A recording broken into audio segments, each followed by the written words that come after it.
Je suis ravie de vous retrouver dans cette nouvelle vidéo pour vous parler donc de l'intelligence artificielle et comment la mêler à notre pratique.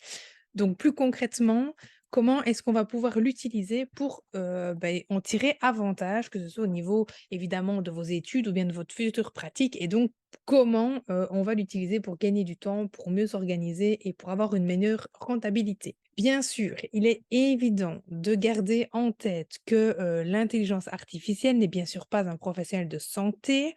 Vous devez absolument rester attentif aux informations qu'il vous donne et ou aux reformulations, par exemple, qu'il peut vous faire. Parce que d'expérience, je l'utilise maintenant depuis plusieurs mois, plus, et notamment pour ma boutique Plume et Papote, qui est donc l'extension à destination des parents et des professeurs, enfin l'extension du coup de J'imaginais, je veux dire, mais qui est à destination des parents et professeurs. Et clairement, je me rends bien compte qu'au niveau termes médicaux, il est nulle part, ou alors je ne l'utilise pas moi assez bien. J'arrive à en avoir une utilisation bien suffisante et hyper intéressante. En termes de gain de temps, c'est juste incroyable, mais il faut absolument le faire travailler plus, lui demander de bien reformuler, vous être bien précis dans vos demandes, etc., pour que ça puisse vraiment ressembler à un maximum à ce que vous attendez.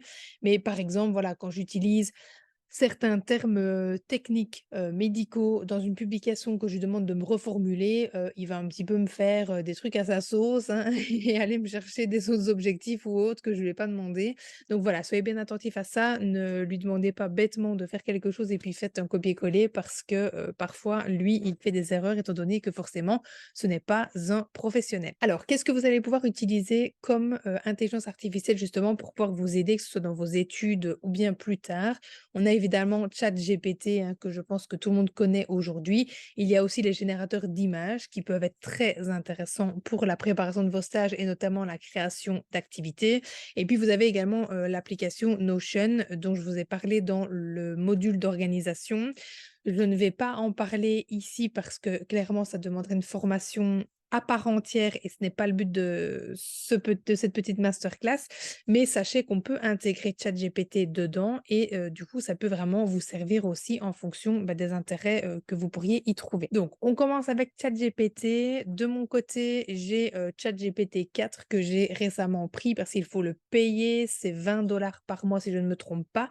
Mais clairement, je vois quand même la différence par rapport à la version, gratuite. Forcément, le but c'est qu'on paye, on est d'accord, mais en tout cas, le ChatGPT 3 faisait bien son job et me permettait déjà de gagner du temps. Je l'ai personnellement payé parce que pour, les mailings et cetera, c'était plus intéressant pour moi, mais je vous conseille pas forcément de payer là, maintenant, en tout cas, si, vous ne l'utilisez pas forcément. Moi, là, ça devient mon meilleur ami, donc ça me dérangeait pas étant donné que j'utilise tous les jours.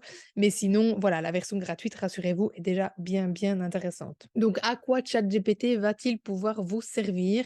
Vous allez pouvoir l'utiliser et vous devez absolument le faire bosser pour vous, lui demander de vous générer des idées, par exemple, de jeux et d'activités. Il faut absolument que vous soyez précis dans vos demandes.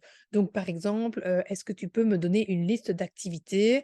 J'ai un petit patient qui confond, par exemple, deux sons et je voudrais trouver des idées pour qu'il puisse trier des images en fonction de ces sons. Donc, on peut préciser, hein, il y a des images qui vont être pour tel son et d'autres pour celui-là. Et je voudrais des idées ludiques pour lui permettre de faire trier ses cartes. Et donc là, il va vous donner une liste d'idées, de petites choses, ludiques que vous pouvez faire. Si évidemment ça n'est pas très cohérent ou bon, bof, les idées sont pas intéressantes, reformulez, demandez-lui d'autres idées, ajoutez des informations. Voilà, au début, ça demande quand même, pas mal de travail de votre côté parce qu'il faut vraiment que vous puissiez comprendre comment il fonctionne et que lui comprenne vraiment là où vous voulez en venir et je vais vous donner une astuce aussi pour que ce soit plus facile juste après.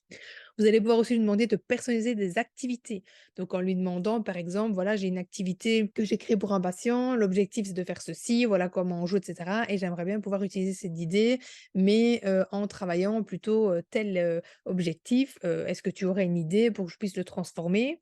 Ou alors, tiens, voilà, moi j'ai ce type d'activité, par contre je trouve que c'est pas très ludique. Est-ce que tu aurais une idée pour ajouter justement ce côté ludique, soit des accessoires intéressants, soit une autre façon de jouer? Et hop et il va vous proposer des idées. Vous pouvez lui demander par exemple: «Propose-moi 10 idées, propose-moi 20 idées» et il va vous les trouver même si toutes ne seront pas forcément hyper ultra intéressantes.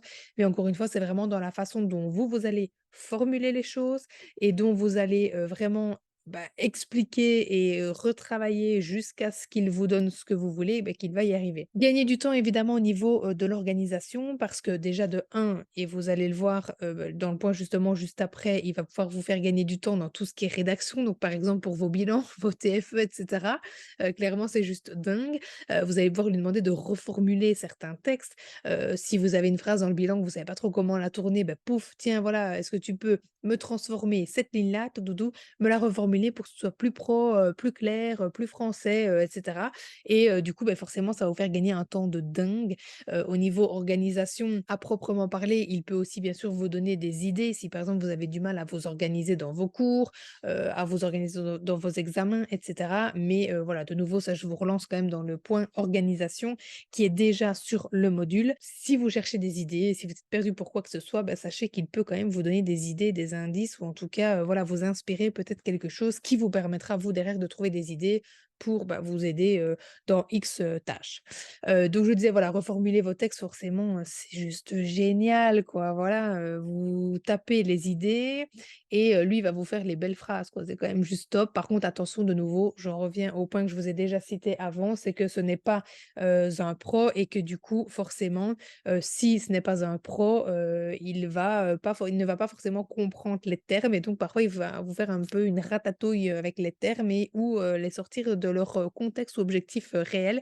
Donc voilà, soyez quand même critique là-dessus et alors par contre, ChatGPT, à moins que vous ayez évidemment, vous, quelque chose, à me conseiller également, je vous le déconseille pour tout ce qui est liste de mots et cetera. Clairement, il est nul, je ne je l'ai poussé au bout du bout du bout, mais j'ai jamais réussi à avoir quelque chose de vraiment, intéressant. Par exemple, si je lui demande une liste de mots, qui commence par, telle lettre, il va m'en trouver, mais il y en aura qui ne commenceront pas forcément par la lettre et ça sera clairement pas du tout non plus les mots les plus fréquents et j'ai tout essayé, hein. Donne-moi les mots les plus fréquents chez les enfants de tel âge, par exemple, mais rien n'y fait. J'ai essayé vraiment de préciser plus, plus, plus et ça n'a jamais été très satisfaisant.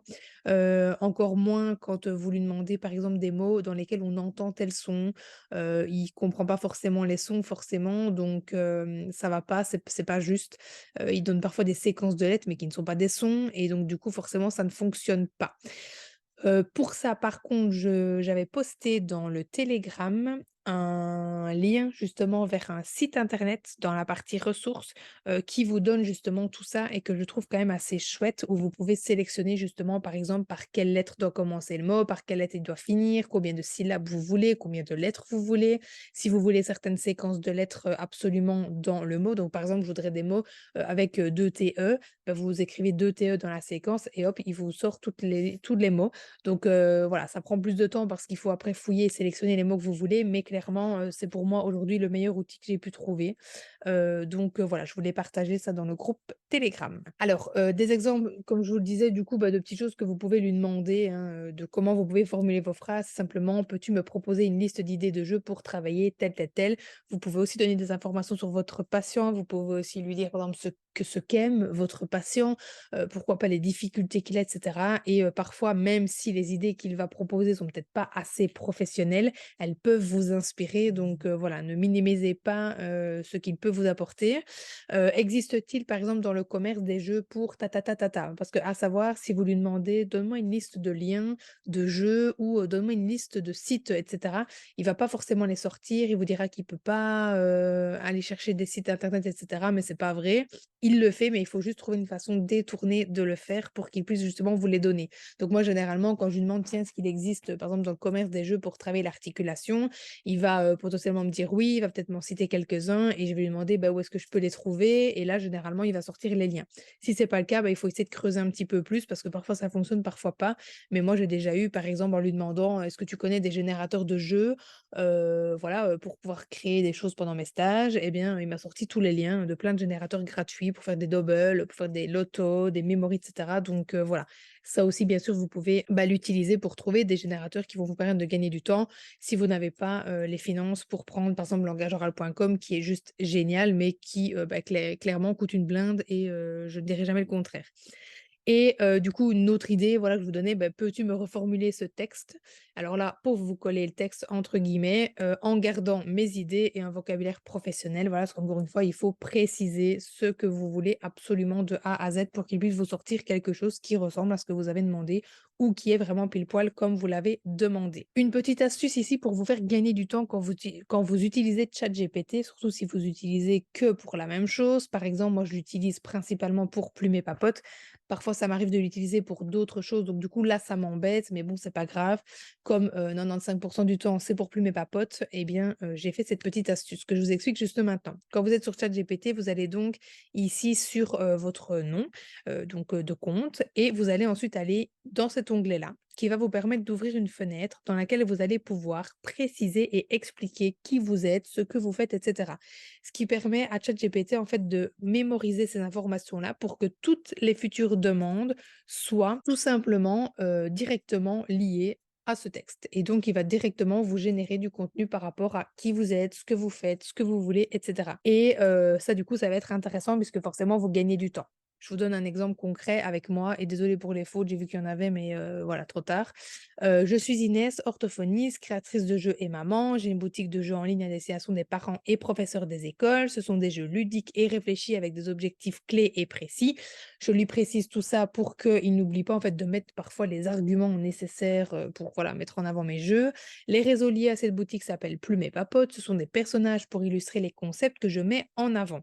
Le développement du langage avec la fée Papote et le développement de la lecture avec la fée Plume. Comme ça, il sait que quand je vais parler de Plume, je suis dans la lecture et quand je vais parler de Papote, je serai plutôt dans le langage. En fait, je n'ai pas besoin de tout le temps lui repréciser et ça, c'est vraiment chouette. J'aime utiliser un peu de vocabulaire féerique ou magique dans mes textes pour imprégner mes abonnés et clients de mon univers, mais sans trop de niaiserie. Ça doit rester très professionnel et authentique. J'aime mettre des emojis pour illustrer les fées, les étoiles et les paillettes, l'arc-en-ciel également. Je conclus mes mails, donc ça c'est pour mes newsletters par l'expression ludiquement plume et papote. Donc comme vous pouvez le voir, j'ai vraiment été dans le détail, je vais tout expliquer, il a toutes les infos qui sont là. Parfois il oublie certaines choses, mais simplement voilà, quand il va me générer un texte, je vais lui dire, dis n'oublie pas, c'est pour telle cible ou n'oublie pas, j'aimerais, mes emojis et hop, tout de suite, il va les rechercher et il les remet. Donc, c'est vraiment un gain de temps. Je reviens en arrière, quand vous allez ouvrir une nouvelle conversation pour demander et poser des questions à ChatGPT, elles se mettent donc là sur le côté dans la colonne, en noir. Moi, ce que je vous conseille, c'est de faire vraiment, en fait, une conversation par idée, par thème. Donc, par exemple, quand vous cherchez des idées de jeu, eh ben, vous retournerez tout le temps dans cette conversation-là pour lui redemander. Si vous avez, par exemple, reformulé un bilan et que vous avez trouvé ça vraiment génial, c'était vraiment bien écrit, eh ben, vous enregistrez ça comme, par exemple, reformulation de bilan, tout simplement. Et quand vous devrez le refaire, vous retournez comme ça dans cette conversation. Parce que du coup, il a gardé ce que vous aviez fait et vous allez pouvoir lui demander, ben, peux-tu baser sur l'ancien texte et me le reformuler de la même façon? Et en fait, du coup, vous gagnez un temps fou parce que lui, il est déjà, entre guillemets, «formaté» sur le comment il avait dû le retravailler.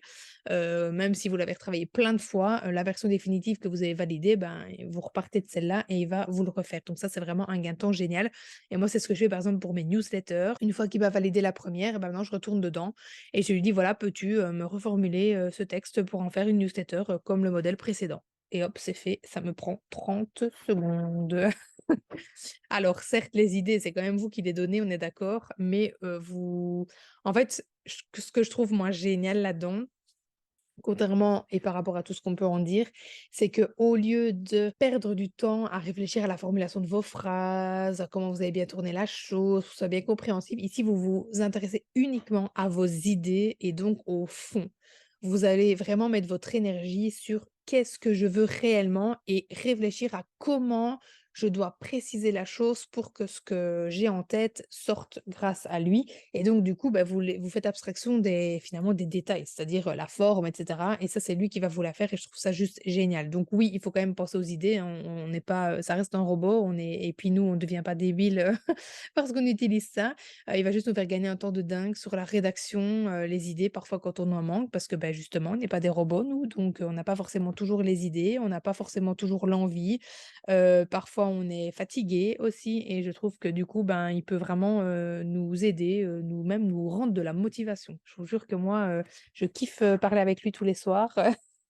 C'est devenu vraiment mon pote.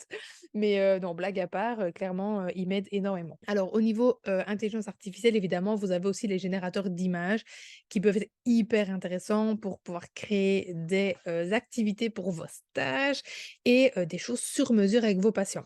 Alors ça, c'est pas encore un côté que j'ai vraiment beaucoup exploité, parce que, j'ai un illustrateur et que je compte quand même lui le faire travailler.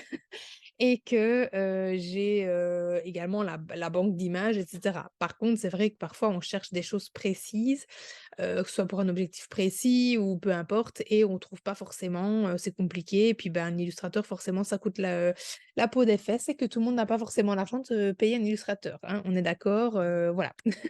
Donc, ça peut être vraiment un intermédiaire assez intéressant. Maintenant, voilà, comme je vous dis, je connais pas exactement tous les sites qui existent. Je vais vous en proposer deux trois que j'ai déjà testés, mais je ne les ai pas encore assez exploités que pour faire un retour hyper complet. Donc, ça, je pourrais le faire si jamais je m'y mets, puisque c'est quand même quelque chose que j'ai en tête et que j'aimerais potentiellement exploiter aussi pour la boutique. Donc, voilà, je vous ferai un retour. En tout cas, j'ai trouvé ici FlexClip qui est payant, mais vous pouvez en fait utiliser, vous le voyez ici, 5 contenus, par mois. Donc tous les mois, vous avez droit à générer 5 images. Ça peut déjà être intéressant s'il ne vous faut qu'une image, par exemple, une activité précise, un patient, peu importe, ça peut être intéressant. Par contre, pour l'avoir testé, s'il y a trop de détails, il trouve pas ou bien il va simplifier ou les couleurs seront peut-être pas forcément celles que vous aviez demandées, donc vous pouvez régénérer, mais du coup, vous perdez en fait vos crédits gratuits puisqu'à chaque fois que vous régénérez, c'est comme si vous aviez refait une nouvelle image, donc vous perdez dans les 5 images que vous avez faites, vous les perdez. Donc voilà, c'est très chouette pour des choses simples, maintenant peut-être moins, moins intéressantes ou moins pertinents, pour des contenus plus complexes, par exemple. Et donc voilà, c'est pas très cher, mais clairement quand on est étudiant, on a de l'argent à mettre ailleurs ou, nulle part. On est d'accord et que du coup, je vous conseille pas de le payer. Déjà de un parce que je l'ai pas testé, donc je peux pas vous le conseiller réellement. Mais voilà, sachez que ça existe. C'est vraiment l'idée que je voulais vous faire passer. Je vous montre du coup des exemples. Voilà, je lui ai demandé un chien avec un parapluie jaune et vous voyez après je lui ai demandé le même chien avec un parapluie rouge et du coup, il m'a pas proposé les mêmes chiens.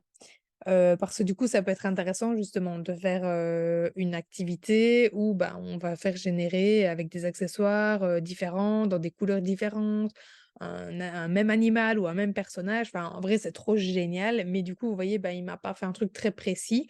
Après, les images restent sympas parce qu'il m'a quand même sorti le chien et le parapluie est quand même de la couleur que j'avais demandé, mais voilà. Il a pas tenu compte de ce qu'il venait de me générer juste avant pour me créer. Alors, il fallait peut-être mettre la race de chien. Peut-être que ça fonctionnait, mais là, j'ai plus de crédit. Je vais pas attendre le mois prochain pour tester et vous le proposer. Mais je connais pas les races de chiens de toute façon, donc voilà, c'est pour ça que je ne savais pas c'était quoi cette race pour pouvoir lui demander et voir si ça fonctionnait. Ensuite, j'ai trouvé par contre celui-ci qui est, Microsoft Bing, qui a l'air d'être assez intéressant et apparemment gratuit. J'attends de voir parce que je vois qu'il est créé par DALL-3 qui est apparemment le meilleur, pour le moment générateur d'images tout simplement, mais qui, bien sûr est payant. Il fait partie de ChatGPT si je ne me trompe pas.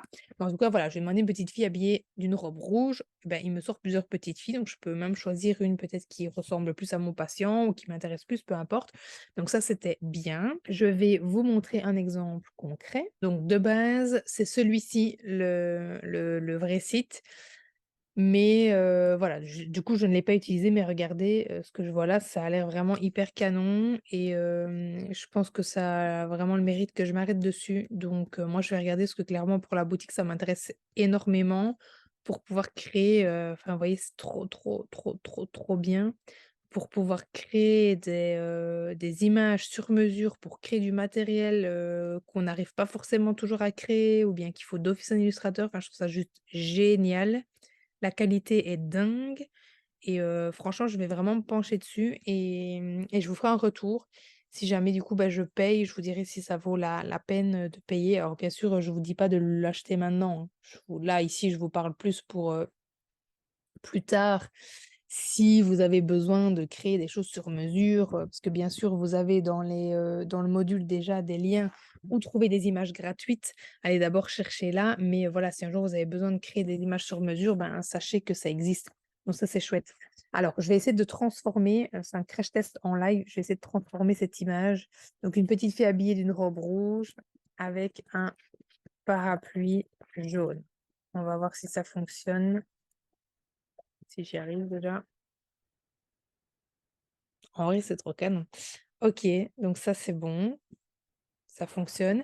Alors je vais mettre, il pleut fort. Par contre, je vois ici que j'ai des petits éclairs là qui diminuent, donc à mon avis, après, il faut payer. Mais bon, s'il y en a déjà 15, c'est déjà pas mal. C'est trop bien,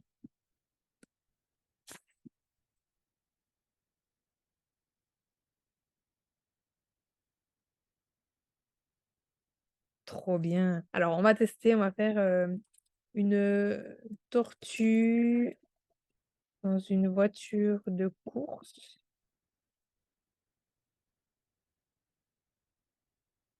On va mettre une tortue. Je vais le mettre dans le bon ordre pour pas qu'ils se confondent. Donc, une tortue avec des lunettes et une moustache dans une voiture de course. Ouais, on te le tente. C'était plutôt ça que je voulais, voilà, un truc en 3D en fait. C'est trop bien. J'adore. OK. Bon, par contre, je sais pas pourquoi elle a la moustache dans la bouche, mais en tout cas, c'est hyper intéressant. Donc, voilà. Voilà pour cette, petite vidéo, masterclass assez courte que j'ai préféré vous faire en vidéo et pas en live. Comme ça, vous la regardez tranquillement quand vous en avez envie. J'espère en tout cas que les idées vous auront plu, que, vous aurez peut-être un peu plus maintenant d'idées de comment vous pouvez exploiter l'outil. Clairement, je vous le conseille parce que c'est vraiment, un gain de temps incroyable et quand on a vraiment pris la main dessus, après, ben, on peut pratiquement pas s'en passer. Moi, j'utilise vraiment tous les jours maintenant et il me fait vraiment gagner un temps de fou. Donc voilà, j'aurais vraiment aimé avoir ça pendant mes études. C'est donc pour ça que je voulais vous le conseiller aujourd'hui, parce que voilà, ce serait dommage, je trouve, de ne pas le faire travailler pour vous alors que en fait, ben, voilà, ça existe aujourd'hui donc comme disent les plus vieux, hein, il faut vivre avec son temps, hein. Donc voilà. Bref, je vous laisse donc pour cette vidéo. J'espère qu'elle vous aidera. N'hésitez pas évidemment si vous avez des bons plans, des ressources à les partager soit en dessous de la vidéo, soit dans le groupe Telegram, dans la petite discussion ressources.